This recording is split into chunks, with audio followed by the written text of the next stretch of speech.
Graça para comigo, com Paloma, através de vocês, da igreja, do conselho. É muito presente, agradeço aos meus pastores, os pastores que são o conselho que também me pastoreiam. Deus abençoe cada vez mais a vocês. Sou muito grato a Deus pela vida de vocês, pela vida de vocês como igreja. Vocês são prova viva do cuidado do pastoreio de Deus por mim. Estamos bem debaixo da graça de Deus. Continuamos orando e procurando perceber o que Deus está fazendo com tudo isso. Ele nunca esteve parado, ele não deu nenhuma brecha, ele sabe de tudo, está cuidando de tudo nos mínimos detalhes. Deus é bom e a sua misericórdia dura para sempre. Amém. Então, Daniel, no capítulo 8, acompanhe comigo a leitura. No terceiro ano do reinado do rei Belsazar, eu, Daniel, tive uma visão depois daquela que eu tivera a princípio. Ele está se referindo aqui ao capítulo anterior, a primeira visão que ele teve no primeiro ano de Belsazar. Ele está agora no terceiro ano desse rei e Deus dá uma outra visão para ele. Quando a visão me veio, pareceu-me estar na cidadela de Suzã, que é província de Elão, e vi que estava junto ao rio Ulai. Então levantei os olhos e vi, e eis que diante do rio estava um carneiro, o qual tinha 2 chifres, e os 2 chifres eram altos, mas um mais alto do que o outro, e o mais alto subiu por último. Vi que o carneiro dava amarradas para o ocidente, e para o norte, e para o sul, e nenhum dos animais lhe podia resistir, nem havia quem pudesse livrar-se do seu poder. Ele, porém, fazia segundo a sua vontade, e assim se engrandecia. Estando eu observando, eis que um bode vinha do ocidente sobre toda a terra, mas sem tocar no chão. Este bode tinha um chifre notável entre os olhos.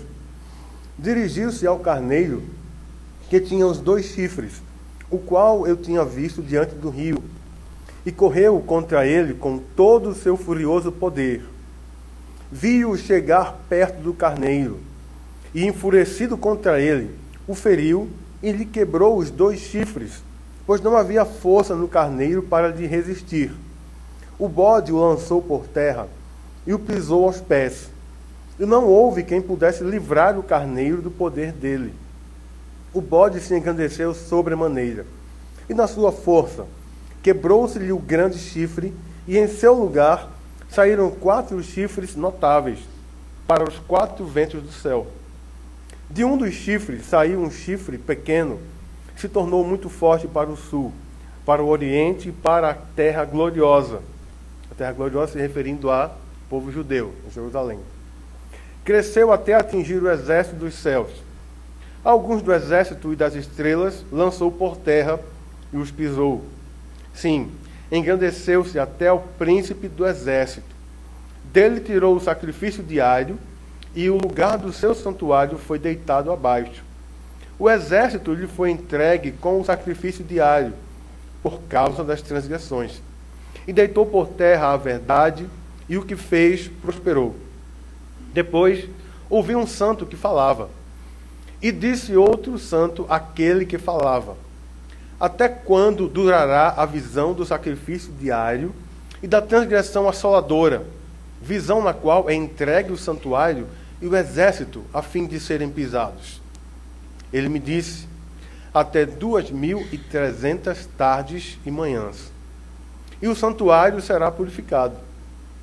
Havendo eu, Daniel, tido a visão, procurei entendê-la, e eis que se me apresentou diante uma como aparência de homem. E ouvi uma voz de homem de entre as margens do Ulai, a qual gritou e disse: Gabriel, dá a entender a este a visão. Veio, pois, para perto de onde eu estava. Ao chegar ele, fiquei amedrontado e me disse: entende, filho do homem, pois esta visão se refere ao tempo do fim. Falava ele comigo quando caí sem sentidos, rosto em terra. Ele, porém, me tocou e me pôs em pé no lugar de onde eu me achava. E disse: eis que te farei saber o que há de acontecer no último tempo da ira, porque esta visão se refere ao tempo determinado do fim. Aquele carneiro com 2 chifres que viste são os reis da Média e da Pérsia, mas o bode peludo é o rei da Grécia. O chifre grande entre os olhos é o primeiro rei. O ter sido quebrado, levantando-se 4 em lugar dele, significa que 4 reinos se levantarão deste povo, mas não com força igual à que ele tinha. Mas no fim do seu reinado, quando os prevaricadores acabarem, levantar-se-á um rei de feroz catadura e especialista em intrigas. Grande é o seu poder, mas não por sua própria força. Causará estupendas destruições, prosperará e fará o que lhe aprouver. Destruirá os poderosos e o povo santo. Por sua astúcia nos seus empreendimentos, fará prosperar o engano, no seu coração se engrandecerá e destruirá muitos que vivem despreocupadamente. Levantar-se-á contra o príncipe dos príncipes, mas será quebrado sem esforço de mãos humanas. A visão da tarde e da manhã que foi dita é verdadeira. Tu, porém, preserva a visão, porque se refere a dias ainda muito distantes. Eu, Daniel, enfraqueci e estive enfermo alguns dias. Então me levantei e tratei dos negócios do rei. Espantava-me com a visão, e não havia quem a entendesse. Vamos orar? Feche seus olhos.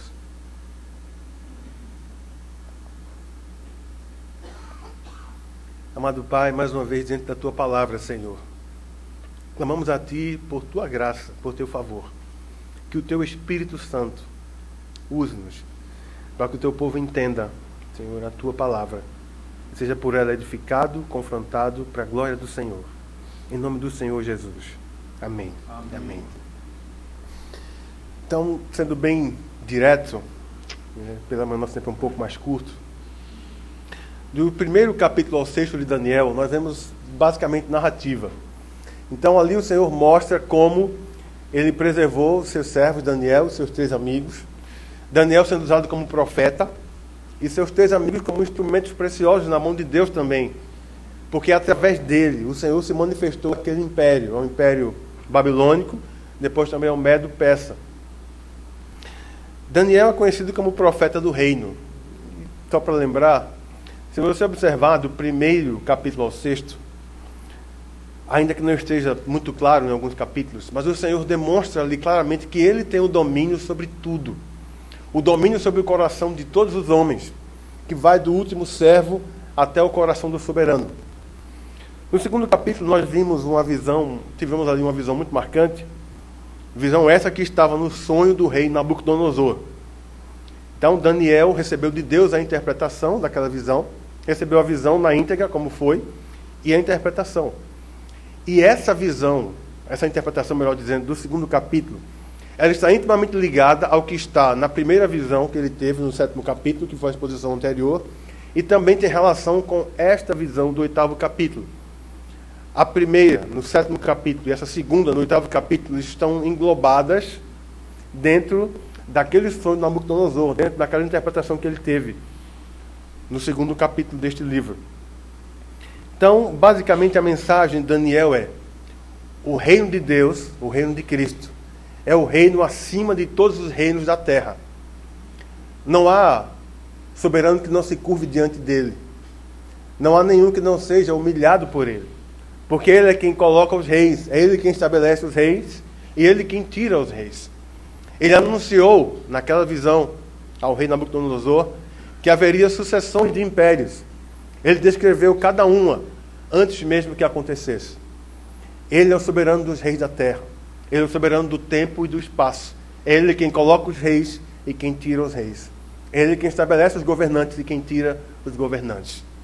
E uma outra coisa importantíssima: em meio a tudo isso, o seu povo, quando perseguido e oprimido, seja como for, está seguro nas mãos do Todo-Poderoso.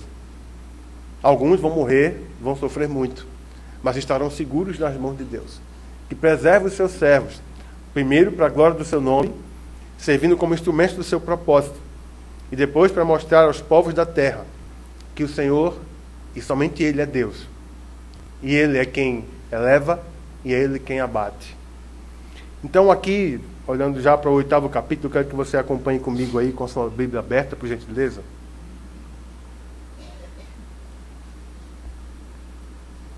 Fica muito claro que o Senhor tem usado Daniel para anunciar coisas que viriam ainda a acontecer. Então, como já falamos anteriormente, mas para lembrar novamente, o livro de Daniel, dentre os livros do Antigo Testamento, ou dos profetas, é o mais apocalíptico. E por quê?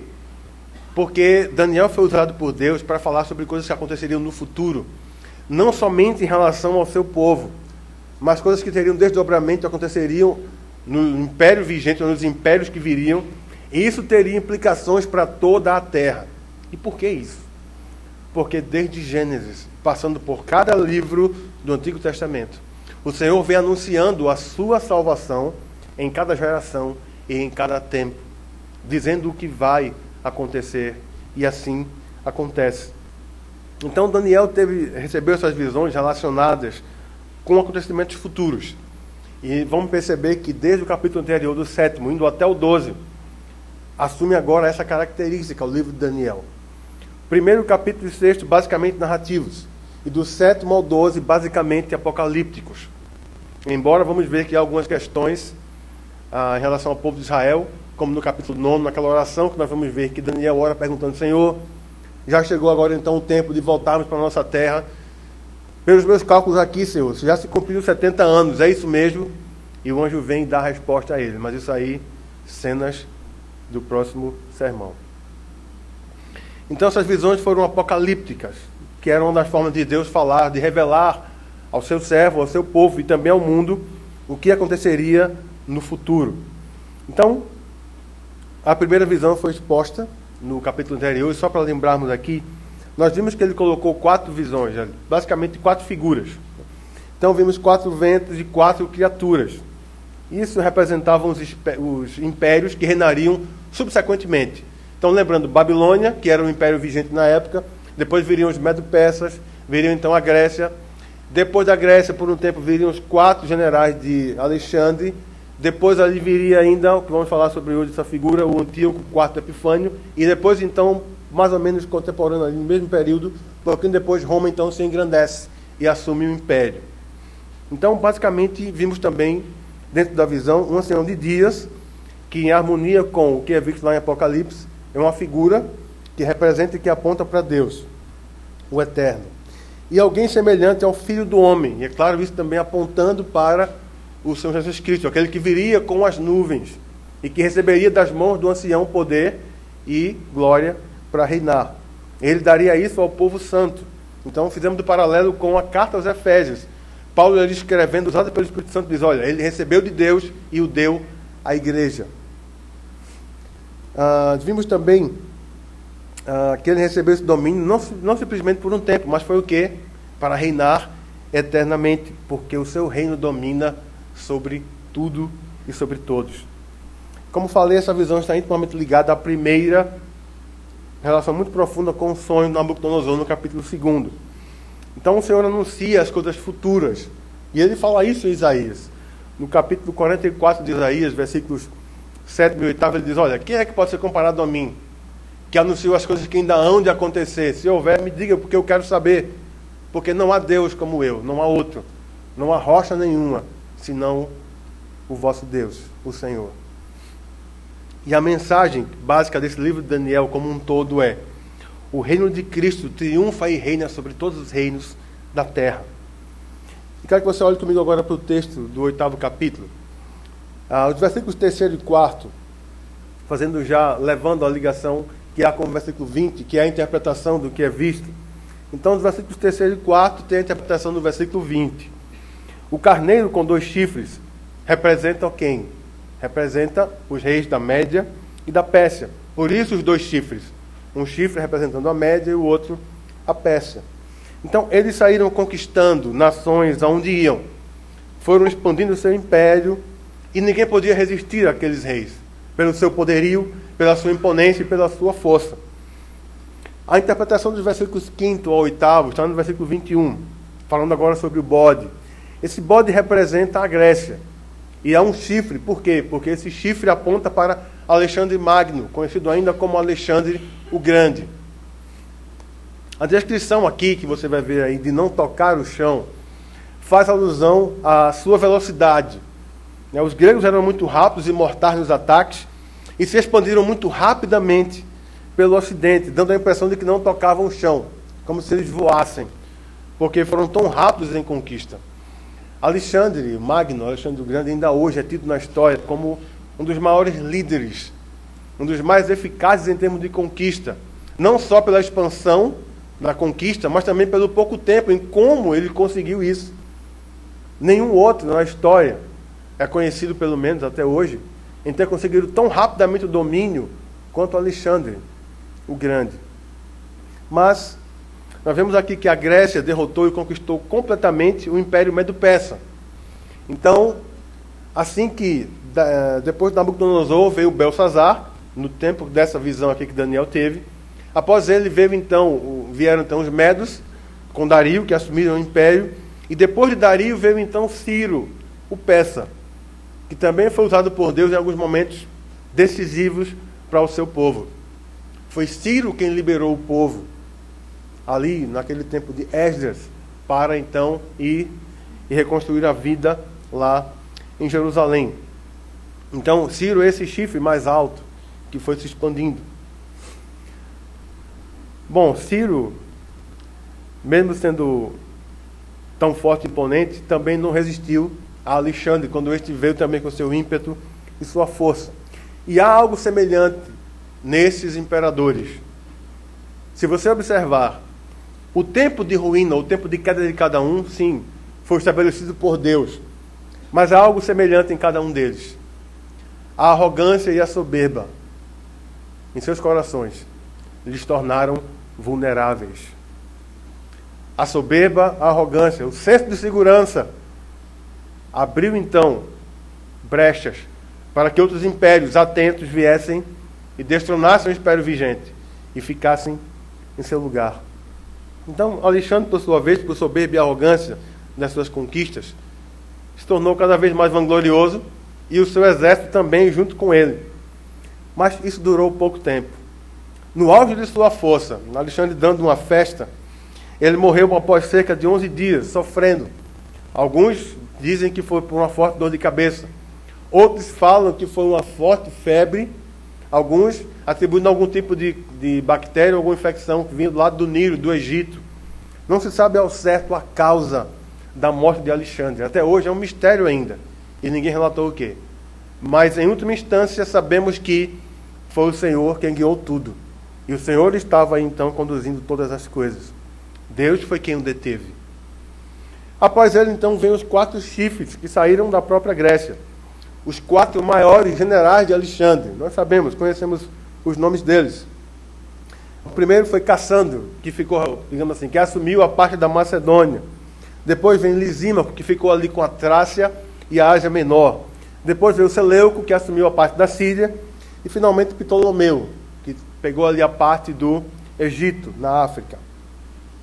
Dos domínios de Seleuco, então, lá no Egito, surgiu o Antíoco IV Epifânio. Um homem dissimulado, muito hábil em usar outros para lutarem as suas batalhas. Um especialista em intrigas para prosperar através delas. Um homem que sabia como enganar, como chegar de mansinho, fazer toda uma frente e depois, quando menos se esperasse, ele então daria o golpe. Foi assim que ele assumiu o Egito. O historiador judeu Flávio Josefo, por exemplo, deixa um registro numa de suas obras, falando o seguinte sobre ele. Surgiria deles, se referindo aos 4 dominantes, né, os reinos ali que saíram da Grécia, os 4 generais. Surgiria deles certo rei que guerrearia contra a nação judaica e suas leis. Ele os privaria da forma de governo baseada nestas leis. Saquearia o templo e interromperia o oferecimento dos sacrifícios por 3 anos. De fato, infortúnios foram experimentados por nossa nação sob o domínio de Antíoco IV Epifânio, como Daniel, muitos anos antes, previu e escreveu o que aconteceria. Este é o relato de Flávio Josefo. Este homem, o Antíoco Epifânio, ele foi muito cruel e oprimiu o povo judeu. Ao modo dos imperadores daquela época, vindo desde Nabucodonosor, ele tentou dizimar a cultura judaica. Ele tentou acabar com a fé judaica, com a adoração a Deus. Ele chegou ao ponto de sacrificar uma porca no templo e colocar até uma guarda armada para impedir os hebreus de entrarem e servirem ao Senhor. Então, foi isto que ele causou ao exército do céu. Se você observar aí o versículo 10 e o versículo 24, só podemos entender esse termo à luz de Êxodo, capítulo 7 e o 4º versículo, e no capítulo 12 de Êxodo também, versículo 41. Por quê? Porque lá, nesse texto de Êxodo, nesses dois, o Senhor chama o povo da aliança de minhas hostes, as hostes do Senhor. Muito embora hostes, biblicamente falando, signifique o exército celestial formado pelos anjos do Senhor, aqui se refere ao povo do Deus do céu.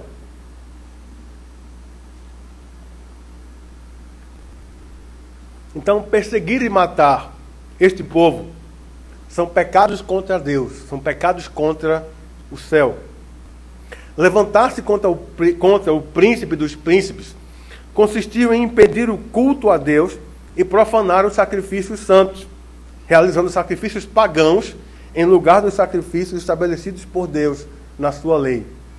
A questão de lei, lembrando o comentário de Flávio José também, contribui com isso. A questão de Israel era algo singular em relação aos povos que o cercavam. Embora houvesse as leis civis, as leis cerimoniais, o povo de Israel, basicamente, era uma nação cultica, era uma nação de sacerdotes. Um povo que foi escolhido por Deus, para a partir dele, então, o Senhor começar a se manifestar, a se revelar ao mundo, e a partir deles, então, o povo de Deus se expandiria. E por que eu quero colocar isso? Para ter na nossa mente uma coisa: Deus não tem dois povos. Deus não tem dois povos. E por que isso? Porque a partir de Israel, Deus escolheu se manifestar, se revelar ao mundo. Através do povo de Israel, o Senhor começou a fazer conhecidas as suas leis para regerem não só o seu povo, mas toda a terra. A partir desse povo também veio o Salvador do mundo. A igreja veio como continuação desse povo. Isso fica muito claro no Novo Testamento. Deus não tem dois povos. Deus tem apenas um povo da aliança. E precisa ficar muito claro isso para nós. Muito claro. Então, impedir esses sacrifícios, impedir que o povo fizesse isso, era lutar contra o próprio Deus, era perseguir o próprio Deus.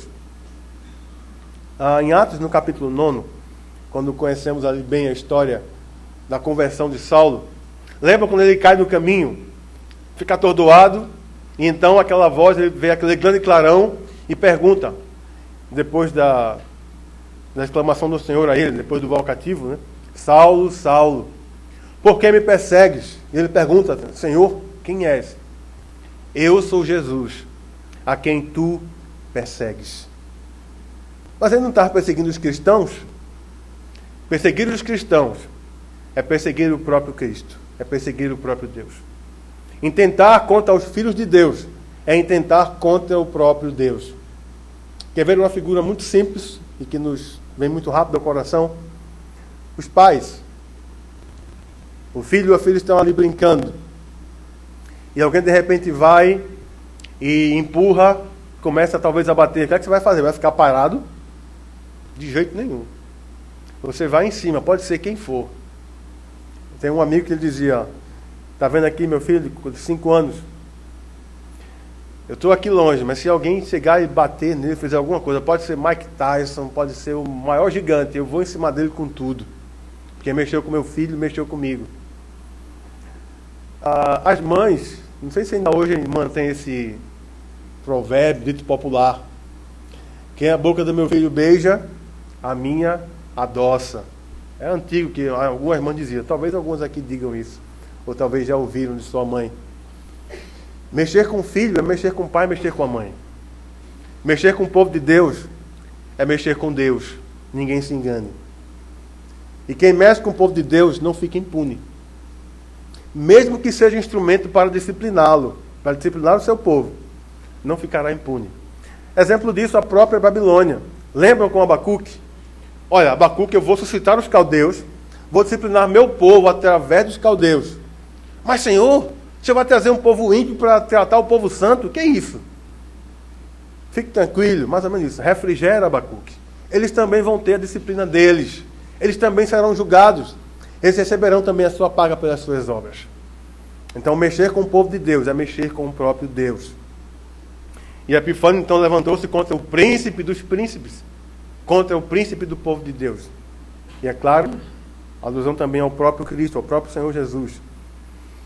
E aqui, considerando que números, numa visão, tanto no Antigo Testamento quanto no Novo Testamento, sobretudo em Apocalipse, são questões simbólicas. Números são questões simbólicas, basicamente. E com os dados históricos que nós temos, esse tempo, sob a opressão de Antíoco Epifânio, durou cerca de 7 anos. A história registra entre 171 a.C. até 165 a.C.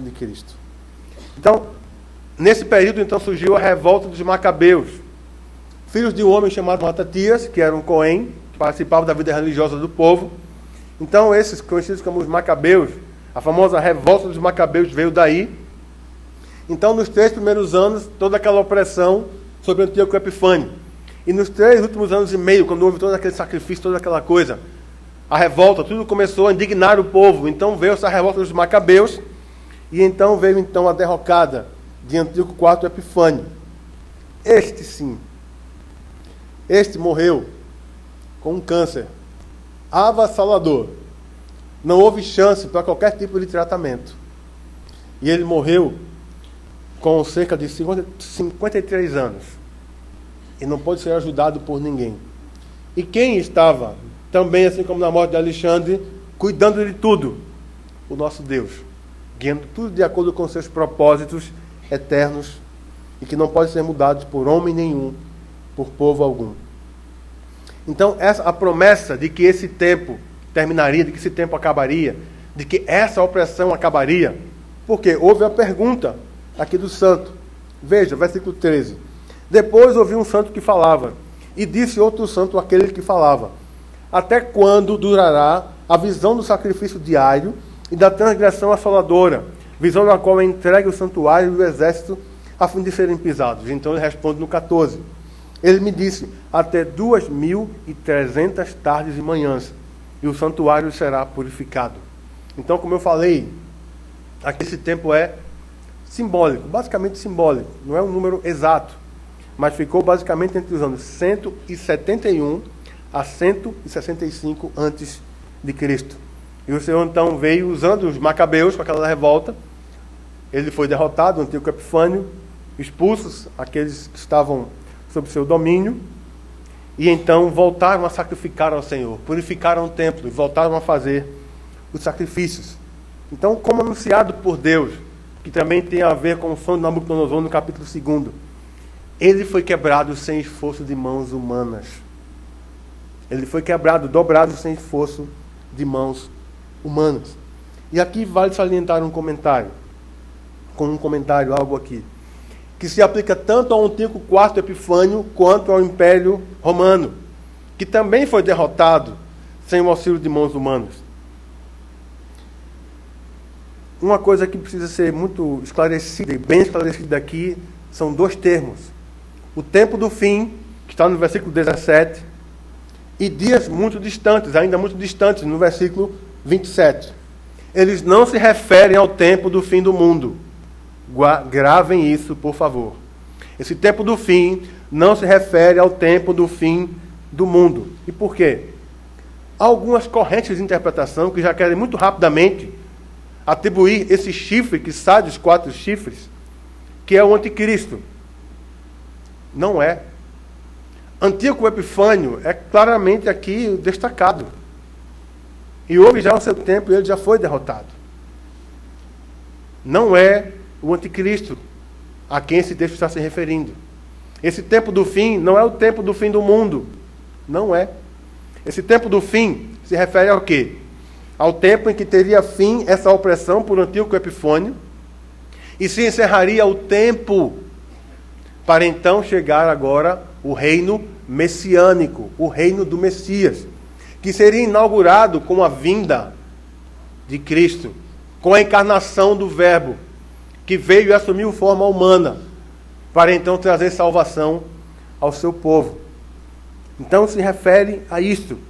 Então, antes da vinda de Cristo, então haveria esse tempo aí que seria terminado, da opressão sobre Antíoco Epifânio IV.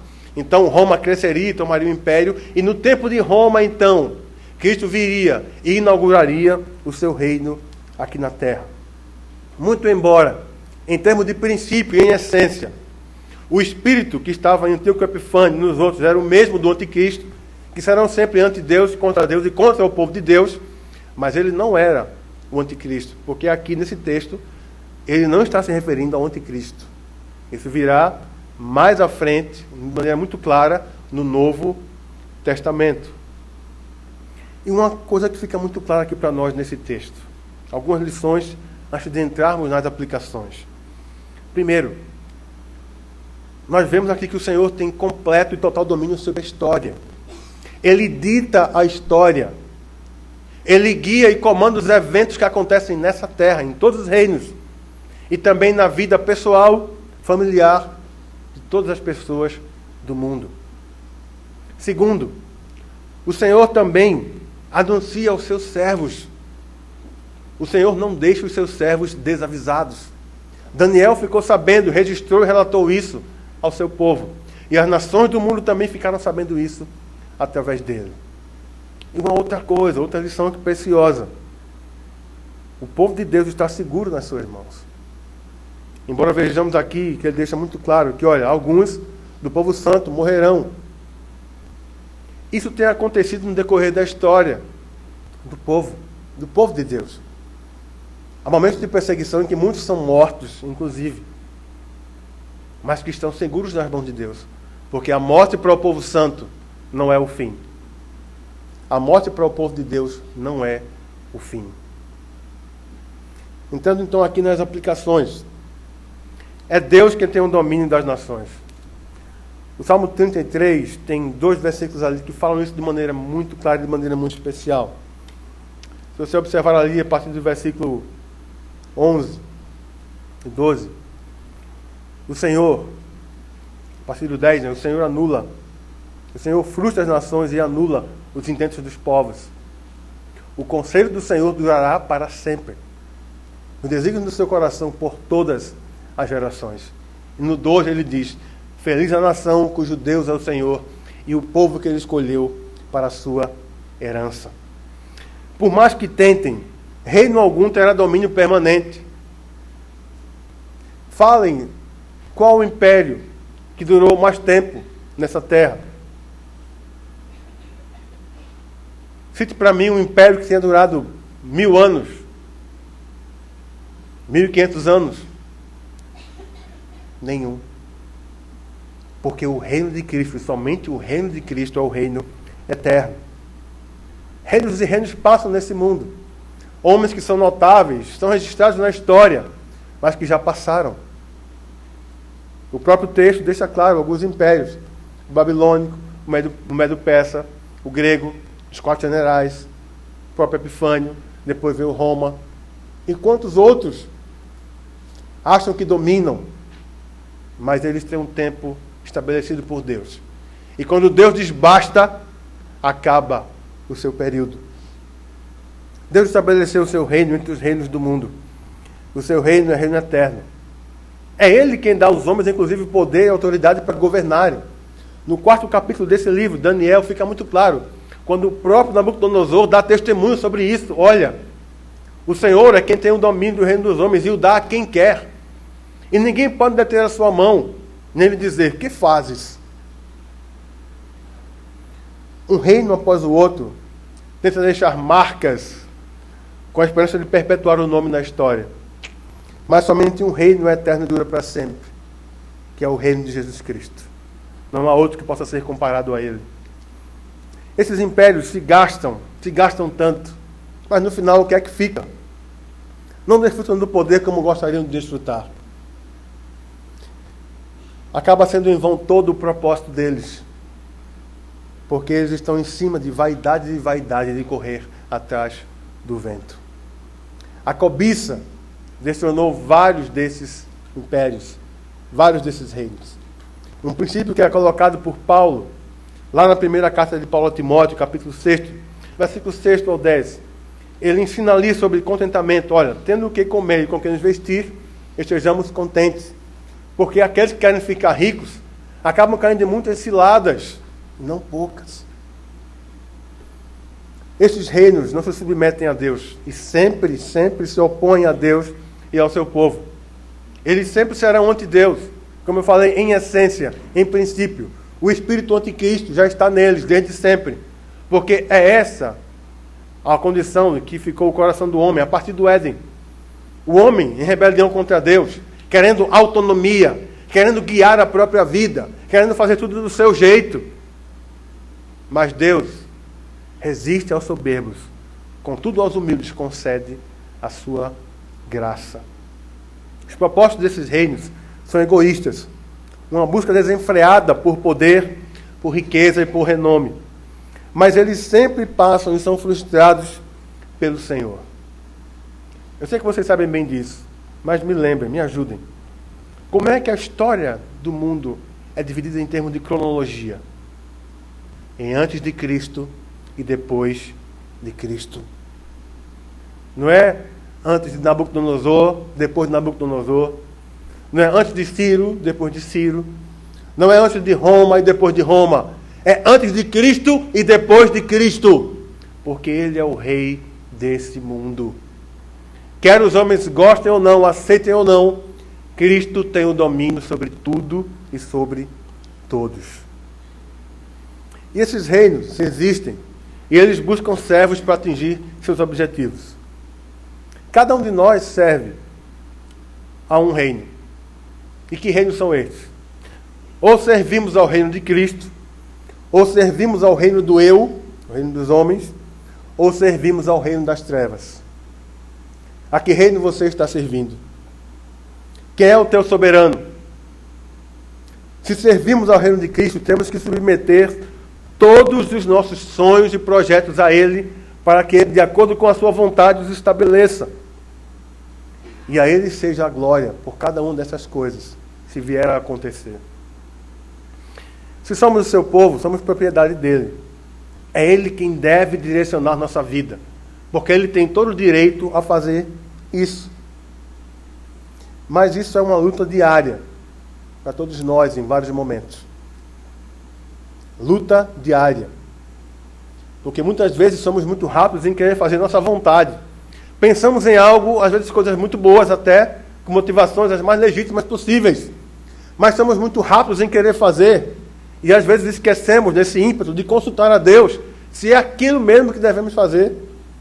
Se teremos a bênção dEle. Se Ele vai abrir nosso caminho e vai estabelecer isso para a sua glória e para o nosso bem também bem do seu povo. Em seu eterno propósito, nós observamos que o seu povo, a sua igreja, de tempos em tempos, sofre perseguição.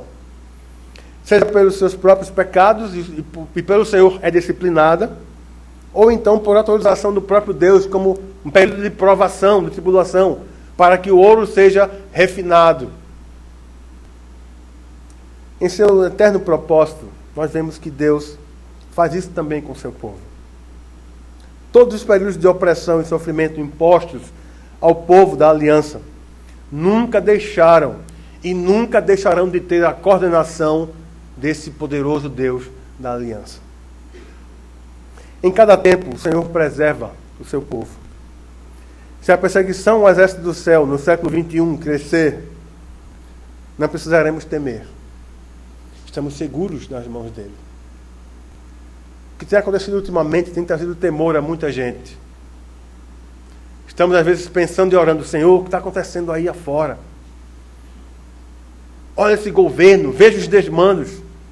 Veja o que eles estão fazendo, Senhor. Destruindo os princípios da família. Sendo cada vez mais obscenos, injustos, ditadores. Não há o que temer. O que que temos a fazer é confiar, orar e fazer aquilo que está ao nosso alcance. Mas não passar disso. Crer que Deus está guiando tudo. Absolutamente tudo. E que estamos seguros nas suas mãos. Porque o nosso Deus está conosco. O Deus de Jacó é o nosso eterno refúgio. A quem você teme? Você teme Dilma? Lula? Os ministros? Se Deus quiser, num estalo, eles caem duros ali. Não se deixe enganar, meus irmãos. Quem governa esse Brasil, em última instância, é o Senhor Jesus. Quem sobe lá a presidência está guiado pela mão dele.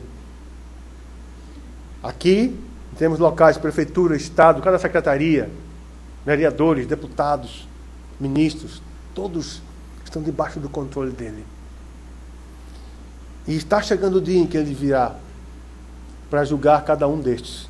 E cada um destes receberá a paga por suas obras. Cada um destes receberá a paga por suas obras. Concluindo então, os reinos deste mundo sempre vão tentar obter poder, riqueza e renome. Isso é fato. Mas tudo que eles obtiverem, não conseguirão desfrutar plenamente como gostariam. Eles são cheios de vaidade. Eles gostam, amam correr atrás do vento e desprezam a Deus. Mas há um povo que, mesmo oprimido e atribulado, é guardado pelo seu rei, pelo soberano dos reis da terra. Seu domínio não tem fim. E ele está prestes a voltar para julgar em seu trono os reinos desse mundo. Esta é a nossa fé e esperança. E a esse Rei eterno e imortal toda a glória, honra e louvor, porque o seu domínio é eterno. Nós estamos seguros nas suas mãos. O que cabe a nós é adorá-lo, louvá-lo e consagrar a ele toda a nossa vida, porque estamos seguros nas suas mãos, hoje e eternamente. Amém e amém. Vamos ficar de pé, vamos orar.